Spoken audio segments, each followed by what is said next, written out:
Assalamualaikum warahmatullahi wabarakatuh. Saya Devi Oliva Kasana dengan NIM 2356014, mahasiswi dari jurusan Peternakan Fakultas Pertanian Universitas Mula Warman. Hari ini saya akan menjelaskan sedikit tentang metabolisme protein pada ternak ruminansia. Yang pertama yaitu protein. Apa sih protein itu? Protein adalah senyawa organik kompleks yang berbobot molekul tinggi yang merupakan polimer dari monomer-monomer asam amino yang dihubungkan satu sama lain dengan ikatan peptida. Kemudian molekul protein tersebut mengandung karbon, hidrogen, oksigen, nitrogen, dan kadangkala juga akan mengandung sulfur serta fosfor. Kemudian, protein juga berperan penting dalam struktur dan fungsi semua sel, makhluk hidup, dan virus.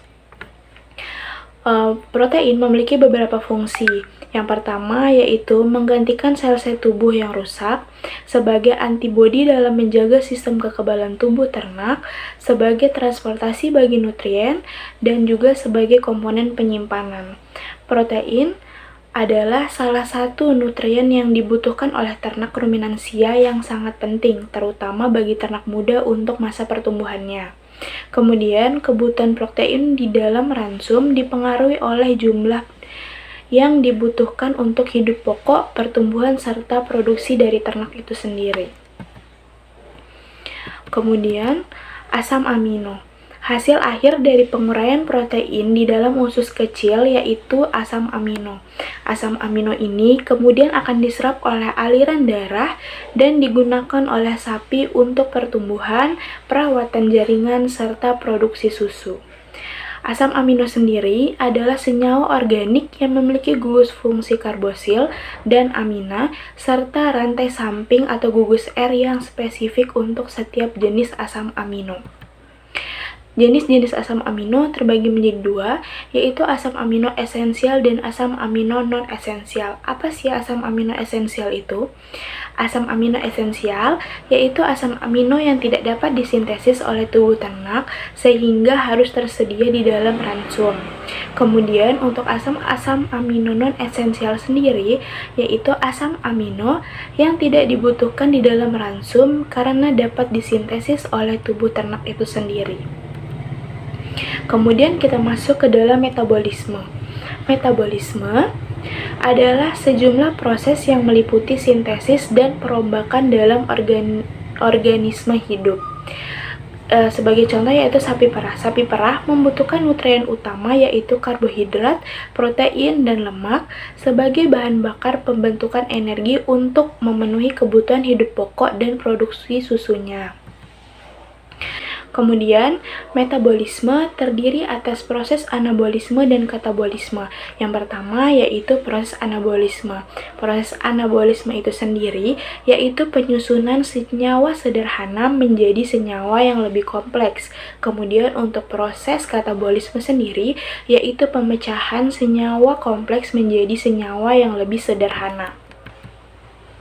Kemudian ada proses metabolisme protein di dalam rumen. Dapat dijelaskan bahwa di dalam rumen, protein mengalami hidrolisa menjadi oligopeptida oleh enzim proteolitis yang dihasilkan oleh mikroba.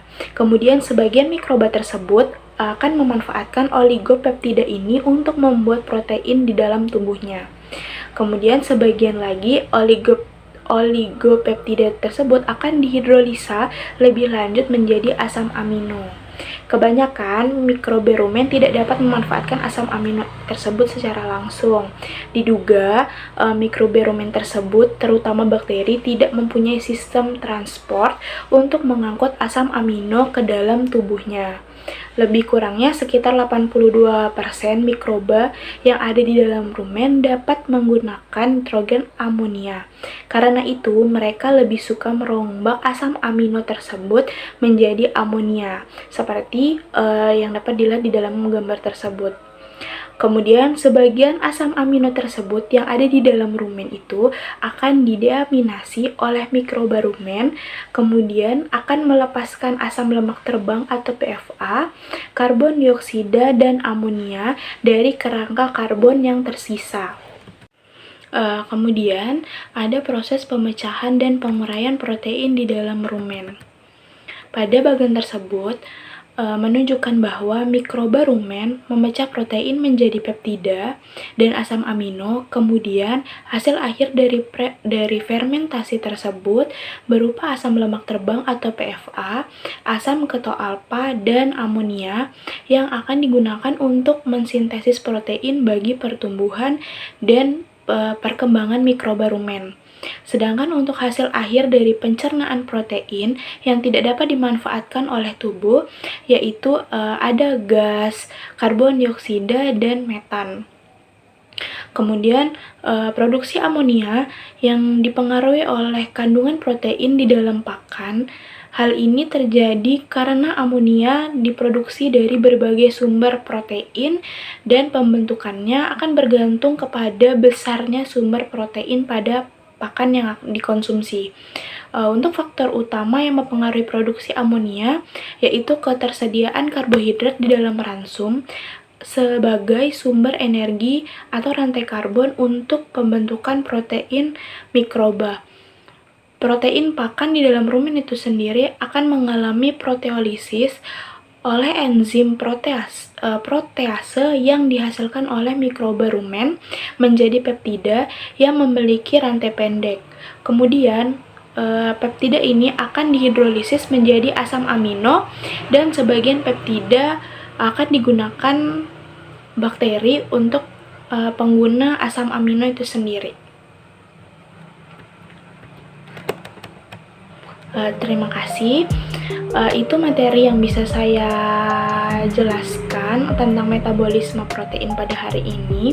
Mohon maaf apabila ada kesalahan kata yang tidak disengaja. Sebelumnya saya ucapkan terima kasih. Assalamualaikum warahmatullahi wabarakatuh.